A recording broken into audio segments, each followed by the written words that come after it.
Friends, இந்த விஷயத்தை கேள்விப்பட்டிருப்பீங்க. எது அப்படின்னு பார்த்தீங்கன்னா, படித்தா பெரிய ஆளாக வரலாம், நீ நல்லா படி நல்லா படி அப்படின்னு கேள்விப்பட்டிருப்பீங்க.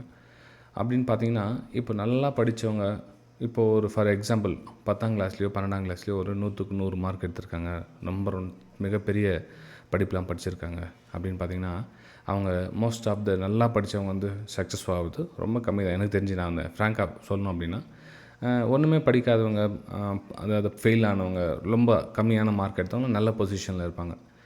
இதுக்கு ரீசன் என்ன அப்படின்னா, நல்லா படிக்கிறது அப்படின்றது அறிவை வளர்த்துக்கிறது வேறு, வளர்த்த அறிவை உபயோகப்படுத்துறது வேறு. இப்போ சின்ன வயசில் நல்லா படித்தாங்கன்னா அவங்க படித்ததை உபயோகப்படுத்திக்கல. ஓகே, அப்போது அதுக்கு இதுக்கு என்ன சார் சம்மந்தம் அப்படின்னு பார்த்தீங்கன்னா, இந்த ட்ரேடிங்கில் கூட கற்றுக்கணும்னு சொல்கிறாங்க. நிறைய பேர் கற்றுக்கிறத முறையாக பயன்படுத்த தெரியல. அதாவது கற்றுக்கிட்டது எப்படி அப்ளை பண்ணணும். இப்போ எத்தனை பேர் தெரியும், இப்போ ஸ்ட்ராட்டஜின்னு சொல்கிறாங்க, அந்த ஸ்ட்ராட்டஜி இந்த ஸ்ட்ராட்டஜி எல்லா ஸ்ட்ராட்டஜியும் ஒர்க் ஆகுது.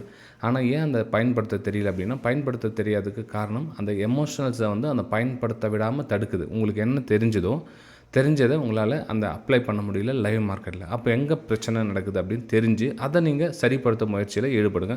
மேலும் இதை பற்றிய தகவல்கள் உங்களுக்கு தெரியும்னா சேனலை சப்ஸ்கிரைப் பண்ணி பெல் ஐக்கானை கிளிக் பண்ணி வச்சுங்க. கண்டினியூவாக வரும் நாட்கள் இன்னும் கொஞ்சம் இதை பற்றி நம்ம டிஸ்கஸ் பண்ணுவோம்.